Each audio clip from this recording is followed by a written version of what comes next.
Estamos aquí en A Contragolpe en este programa dominical que creo es de la preferencia de muchas personas que nos han seguido 18 largos años. Un saludo y un abrazo y un agradecimiento para todos ellos.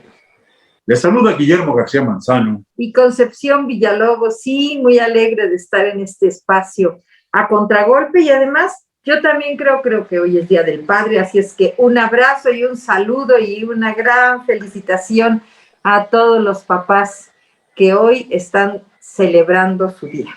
Fíjate que también hay Día del Abuelo, ¿no? Es en agosto el Día de los Abuelos. Pero también no nos discriminen, también debe de haber Día del Bisabuelo. Pues sí, pues seguramente que sí lo hay, licenciado. No, bueno, aquí como hay, sí. Todos los días hay un día de, sí. Pues a lo mejor sí. No, y los abuelos pasamos a estar en la lista de adultos mayores, sí, de los adultos en plenitud. Así es que sí, pero pues hoy es día de celebrar a nuestros padres, así es que yo hago paréntesis, felicidades a mi papá que siempre nos oye, Gonzalo Villalobos. Abrazo grande. Un gran abrazo para don Gonzalo. Y yo le mando pues a mi padre que ya cumplió muchos años de que partió, pues todo mi corazón hasta allá, hasta donde está.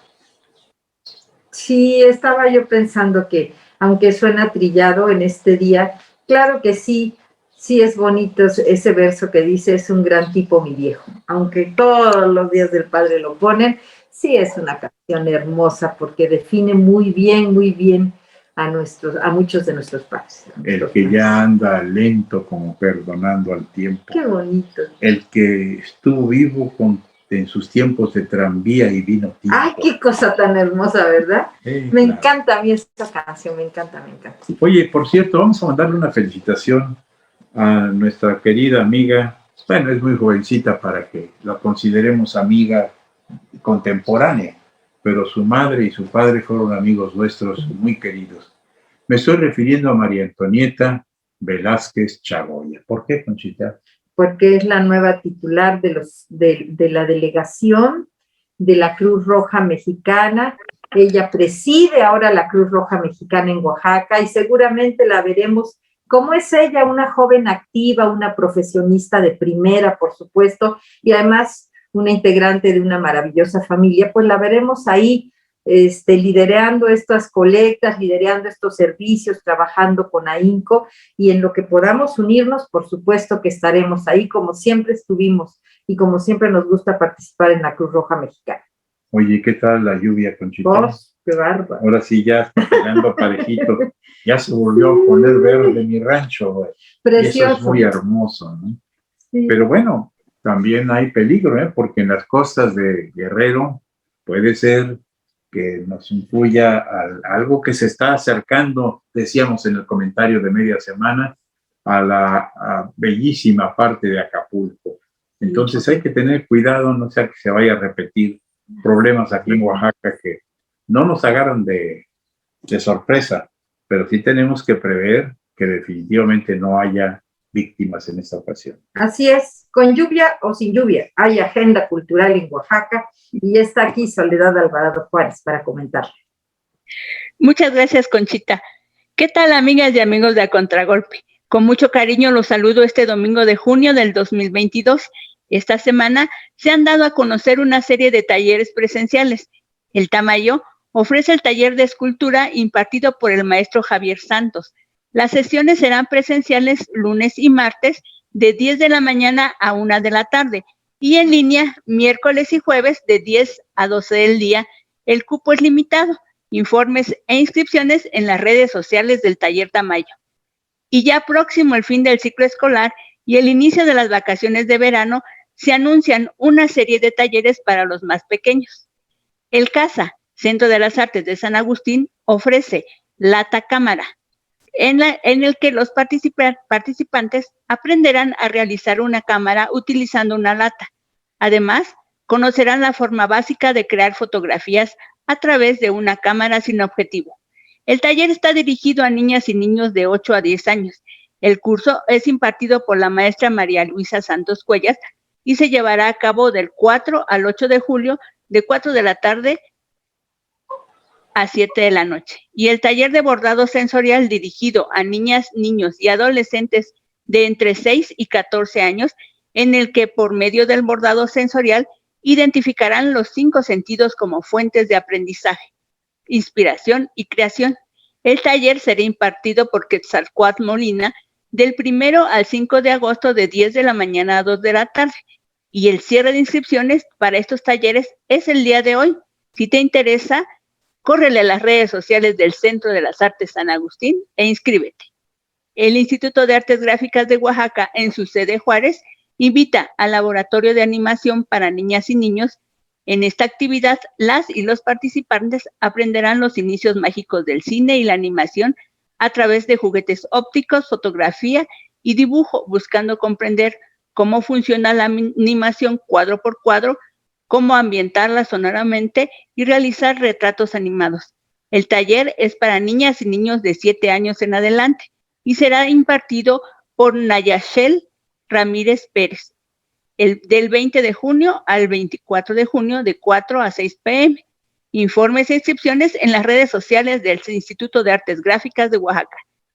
El Centro Ecológico Milpa Urbana, ubicado en la calle José López Alavés, número 1414 en Xochimilco, invita a su próximo taller de elaboración de dulces nutritivos, el 25 de junio a las 10:30 de la mañana para pequeños y a las 12 del día para los niños de 13 años en adelante.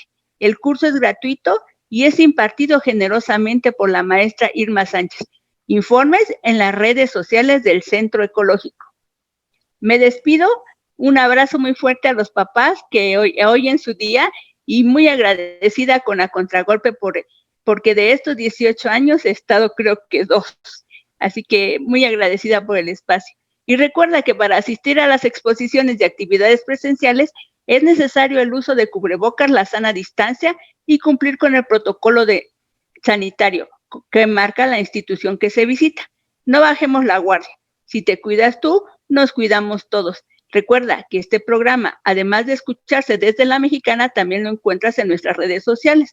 Estamos en YouTube, en Facebook y en Spotify como A Contragolpe Oaxaca.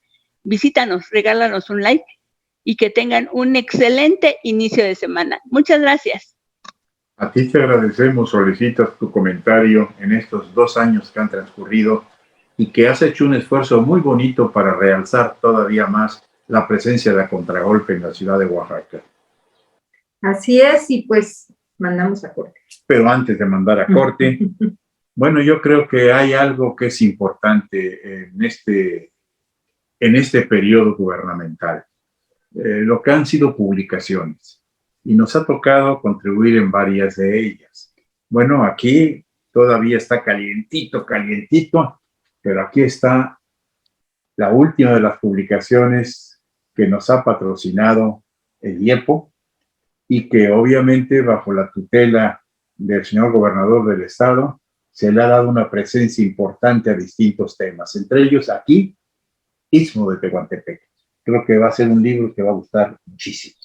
Sí, seguramente que sí, licenciado, y pues un esfuerzo que usted dirigió, que usted trabajó con mucho ahínco y en el que participamos con textos algunos después de los amigos que siempre nos reunimos en A Contragolpe, así es que no podemos negar que va a tener así un saborcito de A Contragolpe muy importante esta publicación, que yo también como usted pienso que va a gustar mucho. Bien, pues Conchita, ahora sí. Pues vamos a hacer nuestro siguiente corte. Ya iniciamos y no queremos dejar de agradecer, por supuesto, a La Mexicana que nos permite transmitir todos los domingos a las 10 de la mañana en el 570 de AM, en el 94.9 de FM. No queremos dejar de agradecer a ustedes el favor de su atención en todas nuestras redes sociales, en Facebook, en Spotify y también en el YouTube. Por ahí andamos navegando y cada vez que usted nos comparte, pues nuestro corazón se hace más grandote. Ya iniciamos, quédese aquí, estamos en A Contragolpe.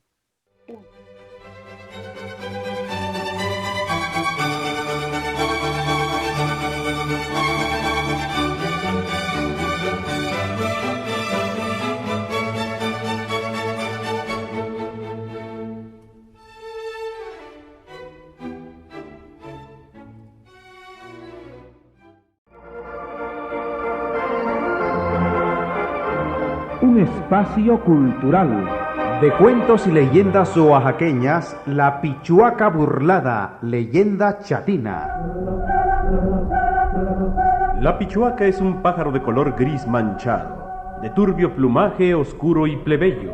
Abunda en los caminos de Juquila y sale de su guarida al anochecer. Cuando menos lo espera el caminante, brota una voz quejumbrosa que dice: Caballero, caballero. Es la voz de la pichuaca que algo quiere. Pues bien, esta es la leyenda. Iba a celebrarse elegante y suntuoso baile en la selva. Los pájaros se ataviaban con sus mejores galas. La pichuaca tenía un precioso plumaje y lo lucía con orgullo y era la envidia de las demás aves. Así preciosa y orgullosa, estaba lista para ir al baile.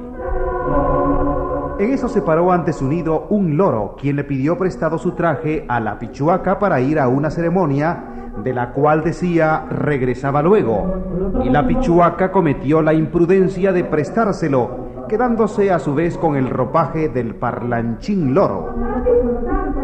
El ingrato loro se fue y no volvió más. Desde entonces la pichuaca siguió usando el burdo vestido que actualmente lleva. Por eso, avergonzada de su apariencia, sale solo al anochecer y en cada ave que pasa quiere encontrar al portador de su magnífico ropaje. Por eso tímidamente repite al caminante: Caballero, caballero.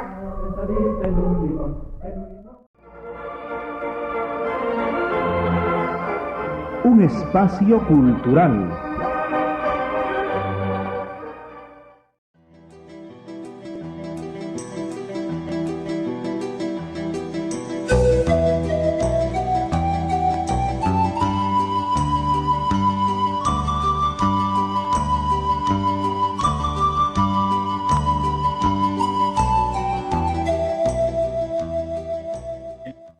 Pues ya estamos aquí en la Contragolpe y con un tema muy bonito, como lo anunciabas, Conchita, comentario de media semana, sobre leyendas y cuentos, pues mexicanos, ¿no? Porque no solamente son de Oaxaca.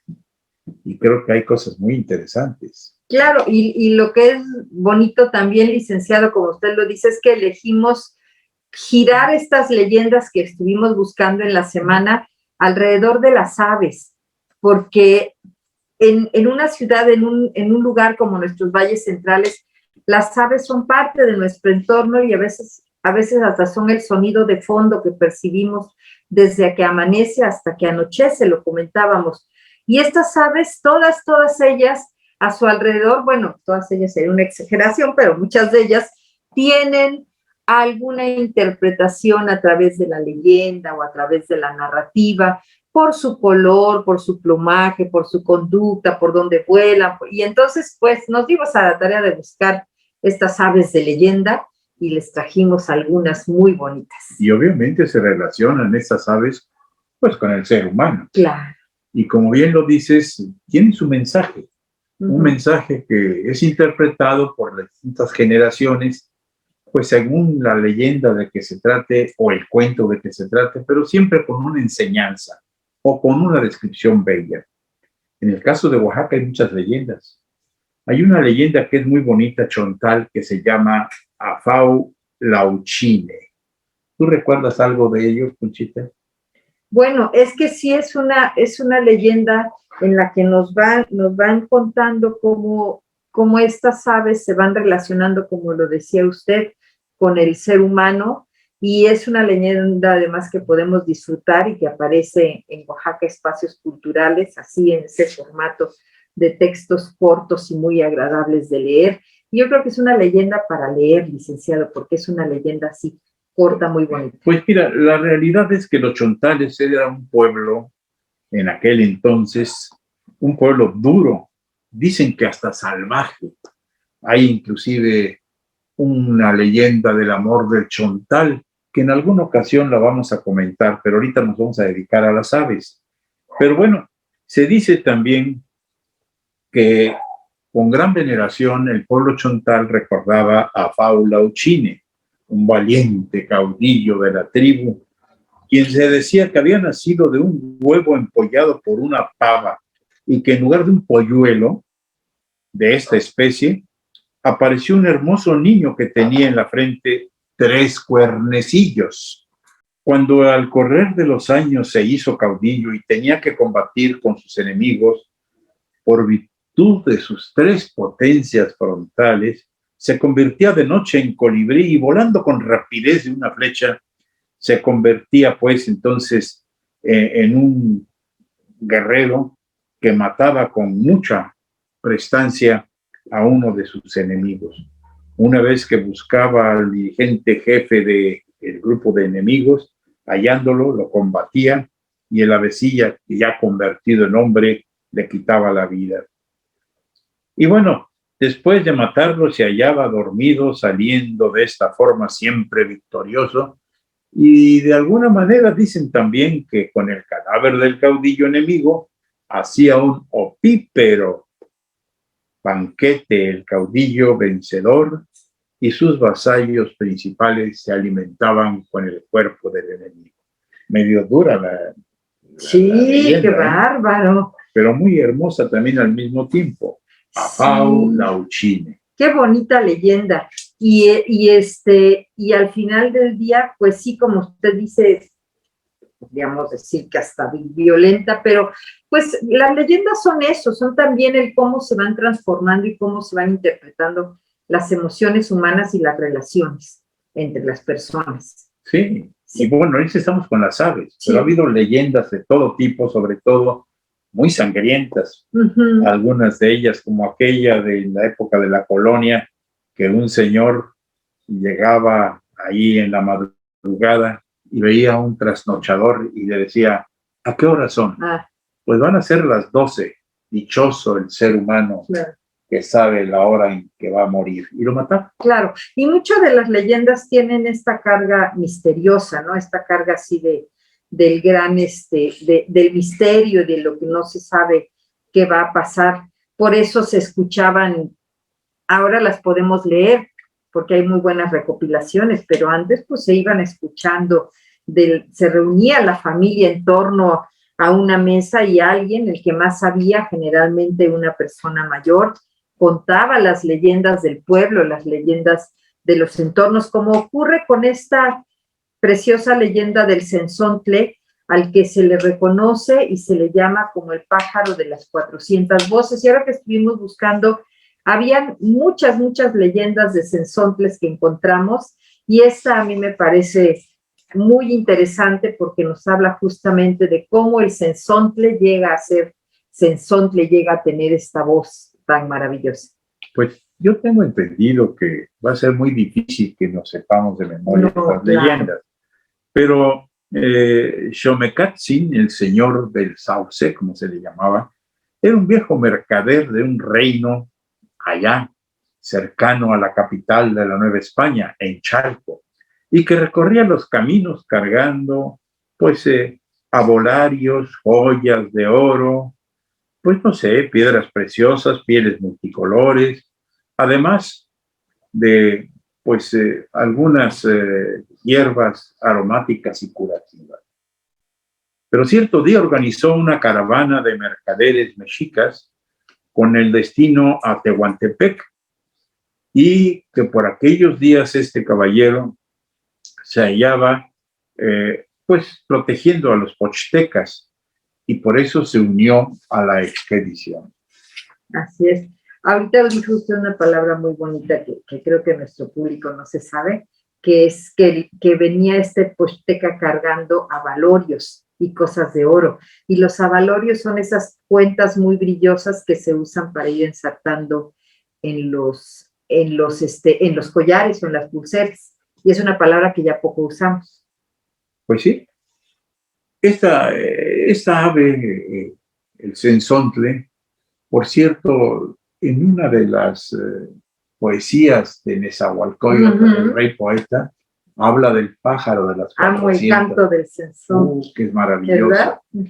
Bueno, pues cuando este señor Xomecatzin llegó a su palacio llevando pues a una triste mujer que había perdido a sus seres queridos y la llevó hasta sus aposentos, ahí para tranquilizarla consiguió que la joven hablara, a pesar de todas las preguntas que le hizo, le dio un nuevo nombre que se llamó Cenzontle, que significa 400 voces. Y justamente él se casa, dice la leyenda, muy enamorado de esta joven, porque tenía un rostro muy agradable, pero resulta que a él lo mandan a seguir su camino hacia otras rutas comerciales y él tiene que dejar a su esposa nueva, a su esposa Cenzontle, la deja muy triste.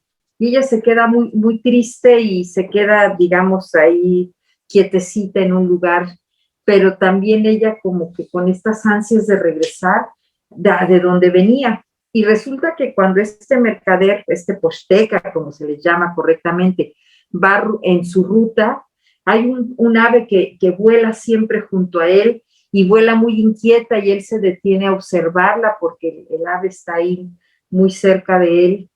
Y ya después se le olvida esa ave, hace su viaje que es muy largo, hasta que regresa a su casa. Y por cierto que este caballero lo que hacía era darle presentes a la novia, la esposa posterior, de la cual estaba muy enamorado. Sí. Pero como bien lo dices, Conchita, ella sentía vacío. En realidad, creo que, pues, según la leyenda, no estaba muy feliz, que digamos. No. Entonces, pues, cierto día, pues, allá en esas tierras lejanas, pues, ella se cerró, o sea, fue directamente hasta un cerro sagrado llamado Monte Albán, fíjate, ¿dónde sale Monte Albán? Pues tenía que cumplir una misión militar el esposo, y dejó a su mujer a cargo de sus esclavas, y encomendó a los dioses para que llegar con bien a su destino. Cuando la expedición avanzaba cerca de los bosques que colindan con el río de Mariposas, Xomecatzin escuchó un hermoso canto que le pareció conocido. De inmediato ordenó desembarcar en ese río y se adentró en espesos follajes, dice la leyenda. En el sitio donde se entonaba la melodía, descubrió parado en una rama un insignificante pajarillo que huyó despavorido al verlo acercarse sigilosamente. La caravana, después de cumplir su misión y meses después de regresar a su hogar, lo hizo, y al llegar a su palacio, Xomecatzin fue recibido con la terrible noticia: el Cenzontle, o sea, su esposa, había muerto. Así es, y entonces se asume que es este pajarillo que encontró en esta espesura del bosque, en esa ruta que él llevaba, se asume que es ella, y que al final la tristeza que a él le queda es que cuando lo vio huyó de ella.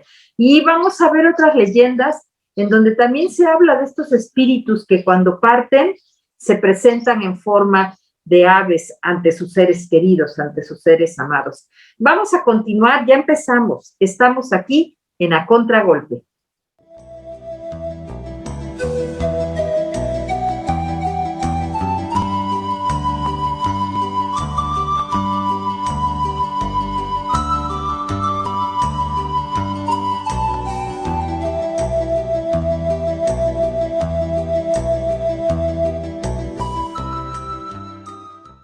Pues ya estamos de regreso aquí en A Contragolpe con este programa de leyendas, pero más preciso si hemos de ser, con aves de leyenda. Hace un rato hablábamos de cómo cómo Cenzontle se le apareció ya en forma de ave a su esposo a manera de despedida, y platicábamos, licenciado, que hay otras leyendas que también tienen que ver con esta, no sé, como con este tránsito entre tu existencia humana y luego una existencia de ave, o acompañar la muerte, como es el caso de esta ave blanca. El ave blanca, sí. Claro. Mira, muchas leyendas hablan precisamente de animales específicos que se aparecen cuando uno de los miembros de una familia muere. Hay un ave que tradicionalmente se asocia a una vocación particular, más que a una familia. Por eso, durante una visita a Europa en 1414 para el histórico concilio de Constancia, el obispo de Salisbury enfermó y murió. El cuerpo fue llevado a un gran vestíbulo en capilla ardiente. Esa noche una pavada se posó en el tejado y permaneció allí hasta la mañana siguiente. Nadie pudo identificar a la especie a la que pertenecían las aves. Según una descripción, parecían albastros, con grandes cuerpos y deslumbrantes alas blancas, pero éstas no se les movían al volar. A partir de ese momento, dice la leyenda, la muerte de cada obispo de Salisbury se ha acompañado de estas enormes aves blancas como una hermosa leyenda. Ay, qué bonita leyenda. Y fíjense que yo no quisiera generalizar, pero seguramente si preguntamos en el público, a muchas personas ya les ha pasado que cuando fallece un familiar muy querido en la casa, se hacen presentes en los siguientes días, por alguna razón se meten aves a su recámara o te acompañan mientras caminas. Yo no sé si seamos más sensibles, sí, habría que experimentar ese paso para saber qué pasa, pero o nos volvemos más observadores o algo así suceda, pero hay gente que refiere eso, la presencia de ciertas aves, de ciertos aromas, de ciertos cambios en nuestro entorno cuando fallece un familiar muy querido. Oye, Conchita, hay una leyenda muy hermosa de un ave que se ha convertido pues en una representación simbólica, así como el águila, nuestra, el águila real. En Guatemala es el quetzal, pero además el quetzal, que es un ave de plumas bellísimas. ¿Tú te acuerdas de esa leyenda? Sí, es una leyenda maya, y esa leyenda refiere que cuando ya ve la génesis de los mayas, ¿no? La cosmogonía de los mayas, también hablan de una creación de todo lo que existe en la naturaleza, como un paraíso también, ¿no? Y entonces cuando acaba la creación, este grupo de dioses que están encargados de esa creación, de deidades encargadas de la creación, pues están felices y satisfechos, y Cook, que era uno de los más jóvenes, que era hijo de estas deidades, les pide permiso para bajar y para disfrutar de esa creación. Ellos lo dudan y en primera instancia le dicen que por supuesto que no va a bajar, que hay que dejar que todo transcurra normal, pero él insiste y hay algunos dioses que apelan por él y que dicen que será bueno que observe cómo está funcionando todo ahí, y pues baja y lo envían con su piel morena, con su pelo muy negro y con sus ojos muy negros y muy hermosos, lo envían completamente desnudo. Y él está, pues va por las selvas y va por los ríos, y su belleza cautiva a todos los animales de la creación, que se detenían para contemplarlo y que le ofrecían piedras preciosas, que él se iba colgando de muchos colores y saltaba el agua sobre esas piedras preciosas, cuenta la leyenda, y los animales se extasiaban a contemplar a este personaje que disfrutaba también de su belleza y que disfrutaba demasiado, ¿no? Ahí es donde está el problema, cuando empieza a disfrutar demasiado de su belleza y a contemplarse demasiado en su reflejo en el río y a disfrutar de que los demás lo estén viendo nada más. Y entonces a los dioses que les llega noticia y que observan esta conducta, pues le parece que no es correcto, porque entonces se vuelve un hombre narcisista, un hombre soberbio, se desconecta de la belleza propia de la naturaleza, como nos sucede a muchos cuando nos desconectamos de la naturaleza, y los dioses lo devuelven al entorno celestial. Yo recuerdo mucho, pues simple y sencillamente, la leyenda del Narciso en la época de los griegos, que era tan bello, dice la mitología griega, que al asomarse a una fuente se vio y se enamoró de sí mismo a tal grado de que se quiso meter más, y se fue hasta el fondo y se murió ahogado. Por eso dicen que el narcisista es aquella persona que siente que es demasiado bello y que obviamente lo presume ante los demás. Haciendo un poco de paréntesis en este asunto que es cotidiano en las redes sociales, hay mucho de eso. O sea, hay mucho de eso, de ofrecer la imagen más bella posible para contemplarnos continuamente y todos los días. Pero bueno, la historia de Cook va por ahí. Antes de que decidieran regresarlo, deciden que deben haber otros seres habitando la naturaleza y encargan a los dioses del maíz, deidad femenina, deidad masculina, les encargan que creen pues a los seres humanos, ¿no? A los hombres y a las mujeres. Y entonces Cook se enfurece y se regresa, cumple la orden y regresa. Pero él ya no puede estar, después de haber contemplado la naturaleza, ya no puede estar en esta casa eterna, en esta casa celestial, y huye. Y entonces cuenta la leyenda, ahora sí ahí cuenta la leyenda, que aparece en la tierra un animal, un ave tan hermosa como nunca la habían visto, con como penacho que tenía, con estos ojos muy negros que les recordaban a Cook, y con estas plumas de muchos colores, de colores muy vivos, que asemejaban a estas piedras que le habían obsequiado todos los animales para que se adornaran. Precisamente, como es una leyenda maya, sí, incluye más allá de lo que es la zona maya de México, también la de Guatemala. Uh-huh.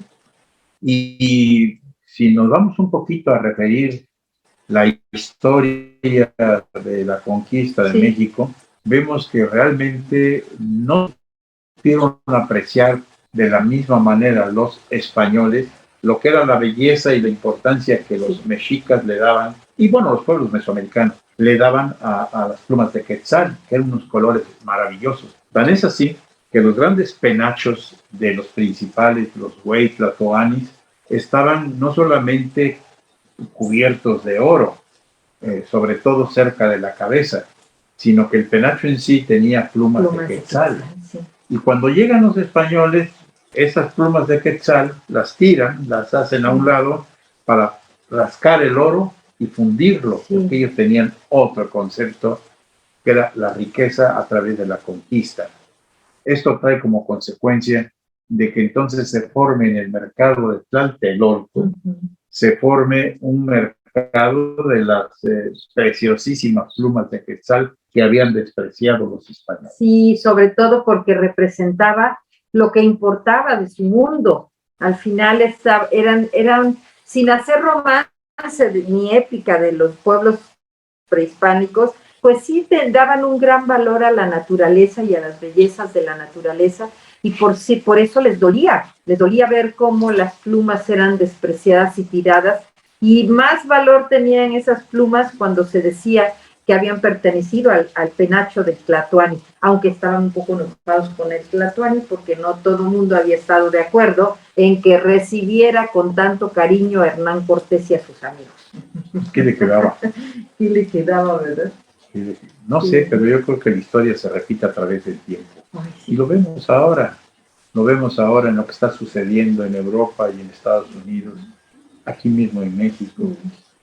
Y bueno, lo que son las cosas. Los ciclos. Oye, pero hay otra leyenda muy hermosa también, que es de un cuervo y el quetzal. Sí, hay una leyenda también que tiene que ver, y aquí entramos a otras aves que están más relacionadas con el lado oscuro. El cuervo está relacionado con esta muerte, con lo diabólico, con lo terrible, incluso con la maldad, ¿verdad?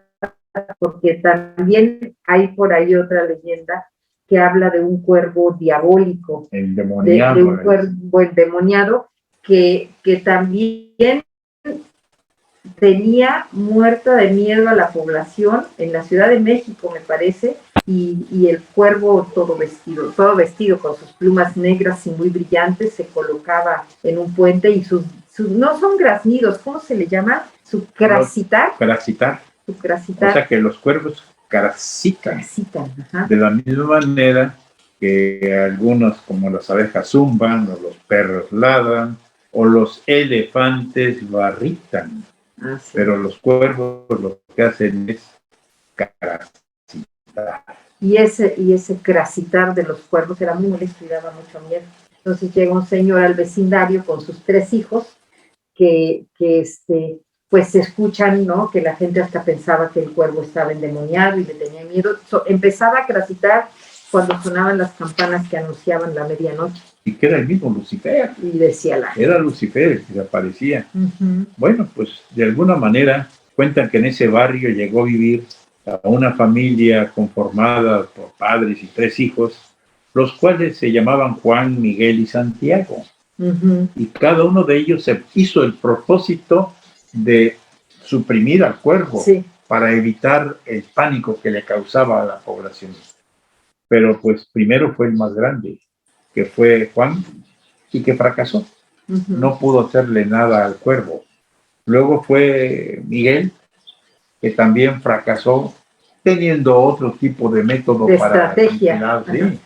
Y por último fue Santiago, que ese era el más pequeño de todos y el que sí logra en algún momento determinado regresar al cuervo a los infiernos. Así es. ¿Qué le parece a nuestro público? ¿Qué le parece a usted si regresamos del corte y les contamos cómo es que Santiago logró dominar a ese terrorífico cuervo que tanto tenía a la población llena de miedo? Estamos hablando de leyendas, estamos hablando de aves. Si usted tiene algo que contarnos, pues gracias por compartirlo en los mensajes. Quédese aquí. Estamos en A Contragolpe.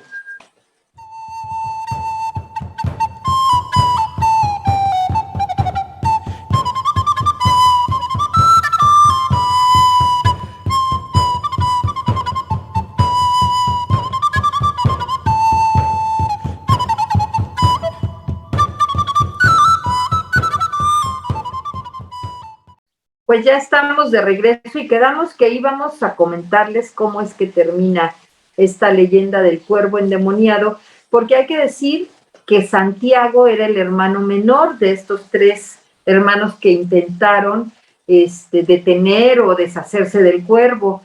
Los 2 primeros, cuando lo intentaron, morían francamente del miedo. Y Santiago, el más jovencito, pues llega a la fe o llega a la devoción. Y entonces lo que hace es que cuando empiezan a sonar las campanadas, cuando él se para muy quieto con un bote que traía en la mano, mantiene al cuervo cerca, el cuervo empieza a crasitar pues retadoramente, y lo que hace este joven es abre el bote y se lo avienta, le avienta el contenido al cuervo, que sale muerto de miedo y se va y no vuelve. El agua bendita. Porque este contenido era justo el agua bendita. Así es que con esto queda ya muy claro que el cuervo sí estaba endemoniado, confirma lo que toda la gente decía, y algo muy bonito es que Santiago se gana el respeto de sus hermanos, porque entonces sus hermanos saben que él es valiente y que él tuvo la mejor solución, y a partir de entonces le preguntan todo y le consultan muchas cosas en las que antes Santiago no participaba. El puente desde entonces se llama el Puente del Cuervo Endemoniado. El puentecillo. El puentecillo, exactamente. Qué bonita, es una leyenda muy bonita. Pero ya que estamos con cuervos, hay otra leyenda que para mí es más bella todavía. Sí. El cuervo y el quetzal. Y el quetzal, sí. Sí, porque esta leyenda explica un poco, o trata de explicar por qué las aves son como son. Sí. Por qué las aves toman los colores que toman. Lo que sucede es que, según esta leyenda, todas las aves vivían en una cueva. Todas, las diversas aves. Desde el pequeño gorrioncito hasta un águila, si quieren. Pero ahí estaban también los cuervos. Y todos eran negros, sus plumajes eran negros. No había aves que tuvieran plumajes de colores, porque realmente tenían miedo de salir de la cueva y poder en un momento dado, pues estar gozando de las maravillas de la naturaleza. Y una de esas maravillas era el arcoíris, Conchita. Exactamente, que tenía un poder. Ese arcoíris tenía el poder de compartir sus colores con las aves que se atrevían a atravesarlo. Y esta noticia llega a alguien de afuera de la cueva, se lo dice a las aves, que empiezan a discutir si habrían de intentar pasar a través del arcoíris y ver qué pasaba. Hay que decir que las aves adentro de la cueva tenían poco alimento, tenían poca luz, tenían poca agua, y por lo tanto eran aves, pues incluso, además de asustadizas, pues aves con malas condiciones físicas. Y empiezan a discutir si allá afuera de la cueva habría algo más y si pasar a través del arco iris les podría funcionar. Y como siempre sucede, ¿no? Hay unos que no se atreven, hay otros que dicen sí, pero ¿quién va primero? Y empiezan a salir estos pequeños pajarillos que son tal vez hasta ingenuos, que tienen entusiasmo y empiezan a cruzar el arco iris. La primera que sale como buena mujer era la calandria. La calandria que se distingue por tener sus alas y su cuerpo casi todo negro, pero el pecho amarillo. Sí. ¿Por qué?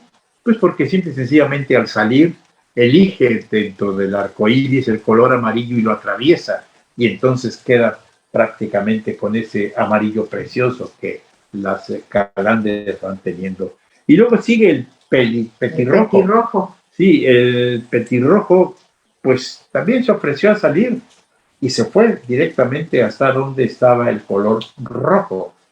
Cuando regresa, pues el petirrojo trae un color soberbio, ¿no? Y así empiezan otros. La gaviota que dice, no, yo quiero todos. Ajá. Y toda la suma de colores del arco iris te dan un solo color. Es el blanco. El blanco. Claro. Por eso la gaviota es totalmente blanca. Y así van uno tras otro de las aves, hasta que definitivamente pues llegan algunos que son más todavía bellos en su plumaje. El pavo real, por ejemplo, o la guacamaya o el tucán. El pavo real, la guacamaya. El quetzal, el propio quetzal. Ajá. Que agarran y se meten en todos los colores del arco iris.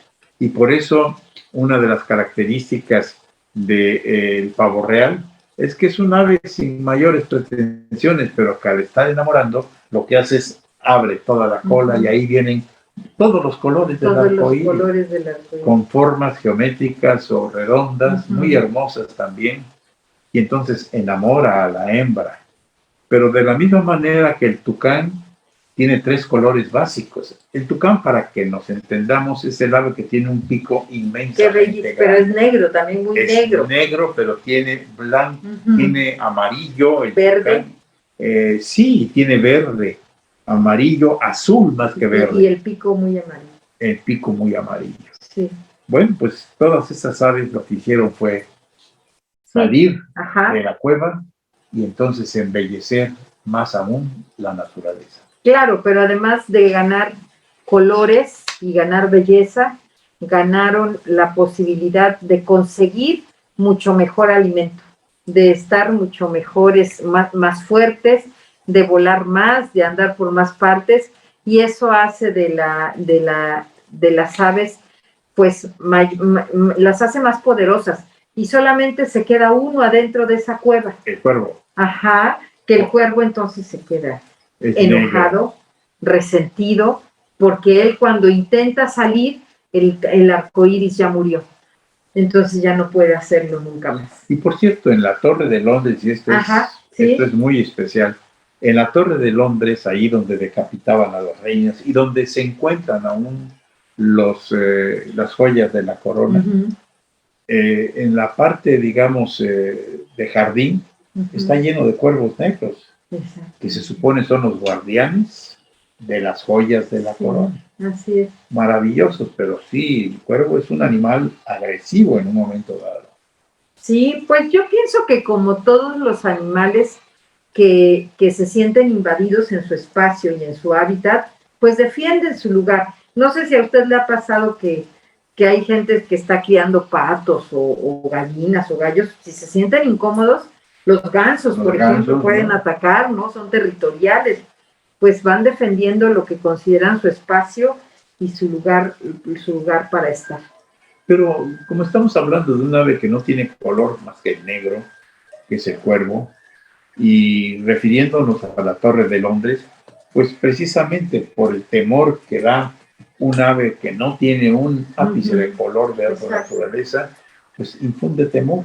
Sí. Además, como ellos pues tienen su forma de hacer ruidos, hace que la gente les respete y dicen que por eso las joyas de la corona no pueden ser sustraídas del lugar donde se encuentran porque las aves, en este caso los cuervos, están cuidando de ellas. Así es, y al final pues en A Contragolpe quisimos hacer este recuento de todo lo que se cree y todas las interpretaciones que pueden tener las aves, incluso este bonito cuento que encontramos que habla, que es un cuento que se llama El pajarero y que más que una leyenda es un relato de una familia, de un padre y un hijo que se dedicaban a atrapar aves. Y el autor del cuento va dando ciertas características humanas a las aves, ¿no? Y va dando ciertas características de lo que platicábamos ahorita, de cómo se comportan, de cómo definen su territorio, y ellos como cazadores de aves, porque acuérdense que sí hay como una práctica, hay gente que le gusta tener aves en su casa enjauladas, que es algo que a Benito Juárez, por ejemplo, no le gustaba. No, soltó los pajaritos de doña Margarita. ¿Qué tal? ¿Los hizo volar? Los hizo volar y cuando aquella le reclama al Patricio, le dice que de la prisión también la resienten las aves. Así es. Y que deben ser libres. Y entonces abre la jaula y se van todos. Y Margarita Maza de Juárez, a pesar de querer tanto a sus pajaritos, pues ve con satisfacción el pensamiento de su esposo en las alas que van cruzando el espacio de aquellas aves liberadas. Y este cuento un poco de eso trata, un poco es esa lección, porque ellos hablan de cómo van atrapándolas, de cuáles se venden mejor, de cuáles no se venden tan bien, y total que dedicados a ese negocio de pajareros, de vender pájaros en los mercados, un día pues sí son detenidos por las autoridades de medio ambiente. El hijo, el más joven de ellos, pues va a dar a la cárcel, por supuesto, y cuando está en la cárcel, él se da cuenta de cómo la prisión, de lo triste que puede ser la prisión y de lo triste que puede estar encerrado, también para las aves que son al final seres que sí sienten, que sí tienen una vida, que sí tienen vida y que tendríamos que respetar. Y bueno, hemos hablado de muchas aves, pero también cuando nos hemos referido a la calandria, es como si tuvieran ese sentido de libertad o muerte. Y además les han hecho hasta canciones. En una jaula de oro, pendiente de un balcón, se hallaba una calandria cantando su dolor, hasta que un pajarillo que su jaula llegó, si usted puede sacarme, con usted yo me voy. Sí. Y el pobre pajarillo, de ella se enamoró, el pobre como pudo los alambres rompió, y la ingrata calandria después que lo sacó, tan luego se vio libre, voló y voló. Así es. ¿Y qué me dice usted de las palomas de José Alfredo Jiménez, que eran dedicadas a su esposa de nombre Paloma, esposa, sí. ¿no? Pero que también nos hacen referencia a estas aves maravillosas? Y hay una muy bonita que cantaba Alberto Cortés, que dice: quiso volar igual que las gaviotas y por el aire ir por el aire libre. Dice, y los demás dijeron: pobre idiota, no saben que volar es imposible. ¿Y tú sabes cuál es el ave más grande que hay en la Tierra? De las actuales, porque en época prehistórica, quién sabe. Pues el cóndor de los Andes es el ave más grande que hay. Pues ya se acabó nuestro contragolpe de este día, se acabó una conversación que esperamos con mucho gusto cada domingo y que esperemos que también ustedes están deseando escucharnos cada domingo. Nuestro agradecimiento a la mexicana que nos permitió transmitir este espacio. Nuestro agradecimiento también, por supuesto, a Soledad Alvarado Juárez por compartir la agenda cultural, a Eder San Germán por la edición de este programa y a Sobeida Toledo, gracias por el manejo de nuestras redes sociales. No nos resta más que recordarles que la semana empieza en domingo y en domingo vamos a Contragolpe. Y esperarlos el próximo domingo para que estén con nosotros nuevamente en otro programa cultural más. Hasta entonces, Concepción Villalobos y Guillermo García Manzano les decimos muchas gracias.